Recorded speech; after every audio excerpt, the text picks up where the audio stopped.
if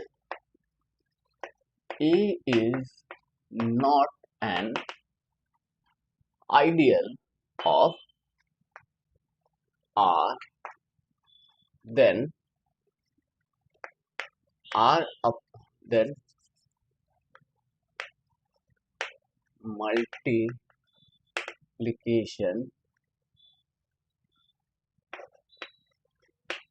defined as x plus a y plus a is equal to xy plus a is not well defined. ठीक है, इसका proof देखते हैं. अब अभी ये शो करना है कि ये वेल डिफाइंड नहीं होगा. तो अब देखो, यदि ए आइडियल नहीं है, यदि ए आइडियल नहीं है, if A is not an ideal of R implies there exist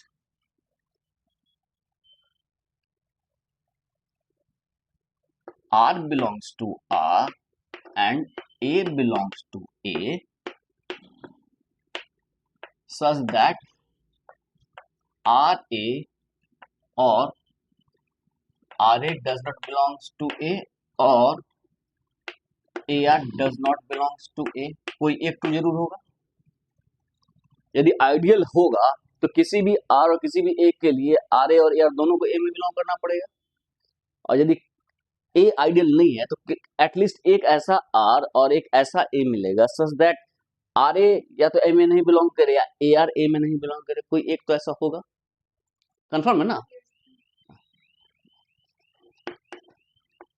without loss of generality assuming RA does not belongs to A. कोई एक को मान लेते हैं. उसके दूसरा भी हम देख सकते हैं. यदि ऐसा होगा तो इसमें भी वैसे ही हम करके बढ़ सकते हैं कि ये मल्टीप्लिकेशन डिफाइंड नहीं होगा, वेल डिफाइंड. ठीक है, तो हमने सपोज किया RA बिलोंग नहीं कर रहा. यहां तक कोई इश्यू है? Consider two elements A plus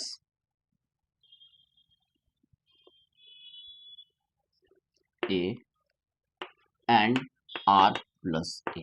ये दो एलिमेंट होगा. A plus A and R plus A of R upon A. R upon A तो इसका कोसेट है, तो रिंग है तो कोसेट तो होगा ही इसका. सब रिंग है. A को हमने सब रिंग माना. If A is not an ideal of R, A is a subring. A is a subring which is not an ideal of R. Subring तो हम लेके ही चल रहे हैं, तो फिर तो कुछ हुआ ही नहीं. सबरिंग तो एटलीस्ट चाहिए. तो consider two elements A plus A and R plus A of R upon A. कोई इशू यहां पर? Clearly A plus A is equal to A as A belongs to A. A में belong करता है, A plus A बराबर A ही आएगा. आएगा ना जी? A plus A बराबर A आएगा ना. अब हम देखते हैं A plus A multiplication well defined नहीं है ना, हमें शो करना है. तो A plus A और R plus A की बात करते हैं. A plus A और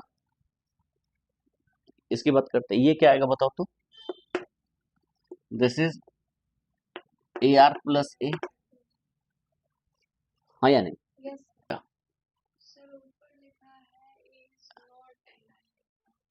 आर ए है, ए आर लिखे चाहे आर ए लिखे, कोई फर्क नहीं पड़ता. ये वाला हम मान लिए हैं. अच्छा, इसको उल्टा कर दे. आर प्लस ए है, यहाँ उल्टा है तो इसको उल्टा कर देते हैं. R A does not belong है ना, तो आर प्लस ए और A plus A is equal to क्या हो गया? R A plus A. हमने R A does not belongs to माना है, A R does not belong थे, तब हम A plus R plus A करते. चलो हाँ बोलो, क्या कहानी समझ में आ रहा है?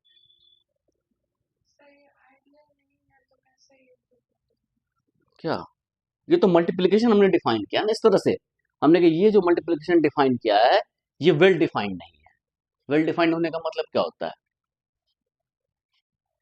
वेल डिफाइंड होने का मतलब क्या है कि x1 बराबर x2, ये डिप्लाई कर दे f(x1) is not equal to f(x2), तो वेल डिफाइंड नहीं होगा। ठीक है, तो हमने यहाँ मल्टीप्लीकेशन है, तो हमने क्या दिखाया कि x1 comma y1 is equal to x2 comma y2, ये हम लेके चल रहे हैं, और हम दिखाएंगे कि x1 y1 is not equal to x2 y2। तो हमने दो पेयर लिया, हमने क्या लिया, दो पेयर हमने लिया कि a plus A equal to A, तो हमने लिखा कि r प्लस ए और a प्लस ए, और दिखा r प्लस ए और a, ये दोनों तो इक्वल है ना, a plus A equal to A और r plus A equal to r plus A, तो ये दोनों इक्वल है। तो हम दिखाना चाहते हैं कि r plus a into a plus A is not equal to r plus a into a, हाँ या नहीं? हमें ये शो करना है, ये शो कर दे हमारा काम खत्म। तो हमने निकाला r plus a into a plus a, अब हम निकालेंगे r plus a into a, ये देखने क्या हो रहा है,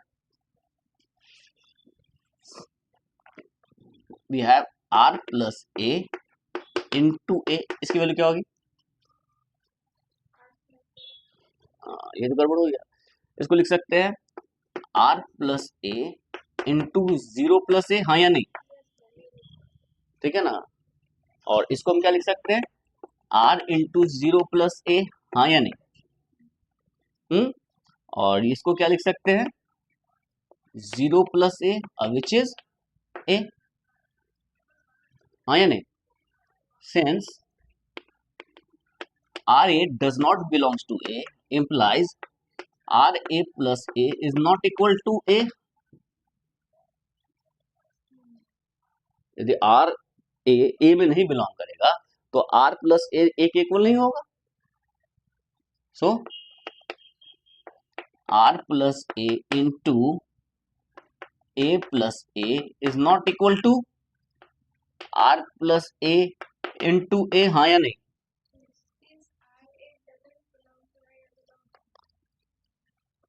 Since RA does not belongs to, since RA does not belongs to A implies R plus A is not equal to A, belong करेगा तो बराबर हो ही जाएगा। ये क्लियर है, बोल कुछ नहीं लिख कुछ और रहते, तो ये दोनों इक्वल हुआ नहीं ना, ये दोनों इक्वल नहीं है, ये वैल्यू, इसकी वैल्यू की जगह हम ये लिखे हैं और इसकी जगह हम ये लिखे, मतलब this is not equal to this, तो डिस्टिंक्ट वैल्यू, पेयर तो सेम था लेकिन वैल्यू के आगे डिस्टिंक्ट, इसका मतलब क्या है, multiplication is not well defined, hence